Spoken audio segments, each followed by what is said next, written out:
Não teria campeonato que não iríamos vencer se todos os clubes do mundo fossem iguais a você. Não teria campeonato que não iríamos vencer se todos os clubes no mundo fossem iguais a você.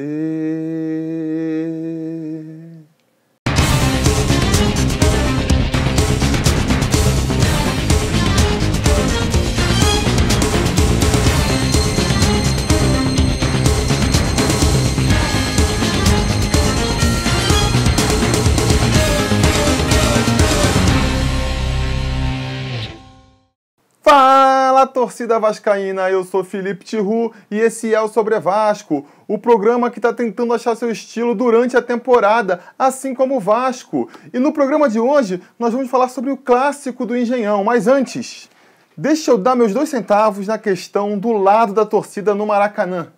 A gente sabe que a história de como o Vasco conseguiu o direito de deixar sua torcida do lado direito do Maracanã é bonita. E todo vascaíno tem orgulho de torcer para um clube que não precisa ficar mudando de lado no Maracanã. Mas precisamos ser pragmáticos.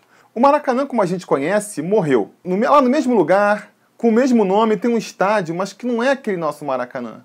É um estádio privatizado e que a concessionária tem como objetivo maior ganhar dinheiro. Então a gente precisa ser prático. Para conseguir benefícios no novo Maracanã, você tem que estar disposto a dar dinheiro para o novo Maracanã, que é exatamente o que o Fluminense está fazendo. Se o Vasco quisesse realmente manter o seu direito a deixar a torcida do lado direito das cabines de rádio, ele teria que ter negociado com o consórcio. Tinha que ter negociado uma quantidade de jogos para fazer por ano ali no estádio, assim como o Flamengo e o Fluminense fizeram. Ah, é muito caro jogar no Maracanã, as taxas são altas, a gente tem nosso próprio estádio, São Januário, que pode receber clássico. É essa a linha argumentativa que a gente vai usar?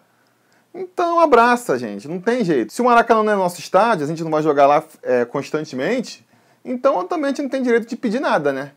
A torcida vai ficar onde tiver que ficar. Ou seja, eu lamento, sinto dor no coração de ver a torcida do Vasco tendo que entrar pelo outro lado do Maracanã, mas as medidas práticas são duas. Se a gente não vai assumir o Maracanã como nossa casa, que nem já foi durante muito tempo, mandar jogos do Campeonato Brasileiro contra times grandes de outros estados lá, que poderia atrair público, Vasco e Corinthians, Vasco e Atlético Mineiro, Vasco e Internacional. Se a gente não vai fazer isso, e a decisão é que vamos jogar mesmo em São Januário todos os jogos, e até os clássicos regionais tentar puxar para São Januário, então tudo bem, é uma linha.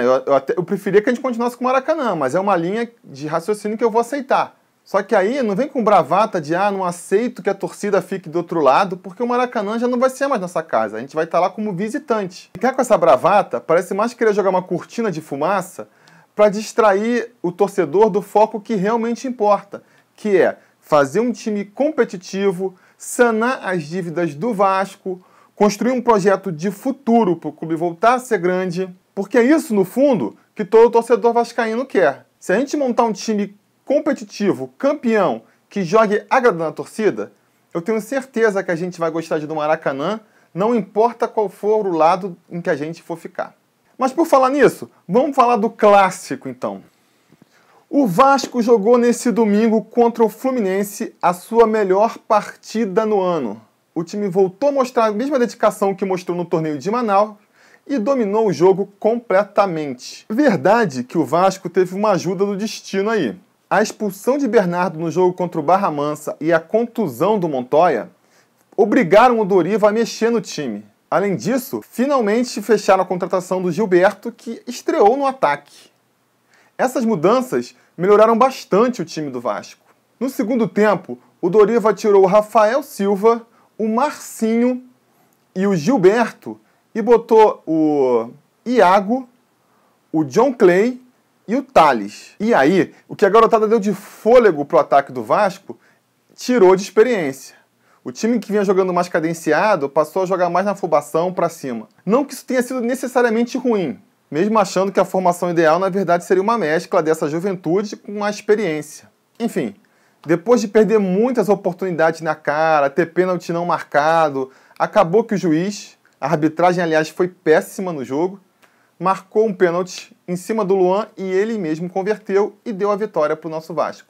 É uma vitória para deixar todos nós vascaínos mais confortáveis, por mais que ganhar do nosso freguês Fluminense não seja mais que a nossa obrigação. Mas precisamos ficar alertas, porque ainda tem um longo caminho para melhorar. O ponto mais positivo a se tirar desse jogo mesmo talvez seja perceber que Bernardo e Montoya estejam perdendo o espaço nesse elenco do Vasco. E por falar nisso, vamos ao Bolsa Vasco. A Bolsa Vasco teve uma grande subida desde o nosso último programa, principalmente porque nesse jogo contra o Fluminense o time todo jogou muito bem. Mas se formos tirar dois destaques aí, eu vou dar um destaque para o atacante Gilberto, que estreou muito bem, mostrando que um centroavante ali de posição, um cara que fica mais na área, que sabe disputar aquela bola, estava fazendo falta nesse time. Eu acho que ele vai ser muito importante. E vou dar uma também para o John Clay. Eu poderia dar para todos os meninos que entraram, o Iago também merece, o Thales, são jogadores que eu acho que são importantes, que a torcida tem que ter paciência, porque eles ainda vão ser muito úteis para o Vasco. Mas especialmente o John Clay, que eu acho que é um jogador que eu vejo que está evoluindo desde que ele estreou na base do Vasco. Acerta uns passes bons, tem um chute bom de fora da área. Eu acho que a torcida devia ser mais paciente com ele, porque ele, para mim, tem espaço nesse time aí. Para mim, o meu campo titular do Vasco hoje seria Guinha Azul, Serginho, Marcinho e John Clay. Quem mais cai essa semana na Bolsa Vasco, nem preciso dizer, né? Bernardo e Montoya. O time jogou muito bem sem a participação dos dois. Tanto o meu campo titular, né? Com o Júlio dos Santos e com o Marcinho, quanto depois, quando entrou o Iago, quanto o John Clay, ou mesmo o Thales tentando jogar um pouco mais aberto ali, poderia ser opções melhores do que esses dois. Então, acho que eles estão aí perdendo pontos não só na Bolsa Vasco, como também com a torcida, né? E antes de terminar, só uma curiosidade. Antes desse jogo contra o Fluminense, agora, no dia 22 de fevereiro, o outro jogo contra time grande, se bem que o Fluminense não é time grande, né? O outro jogo contra time que disputa a primeira divisão do Campeonato Brasileiro foi contra o São Paulo, no dia 23 de janeiro.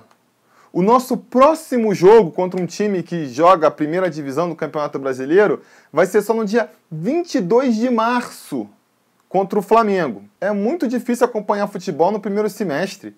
O Campeonato Carioca enche a gente de jogos muito fracos. Enfim, nós temos mais um mês pela frente aí agora de jogos contra esses times pequenos, que nem muito para acertar o time eu acho que serve, porque eles jogam todo errado, jogam muito lá atrás, nem serve assim para simular jogo contra os grandes.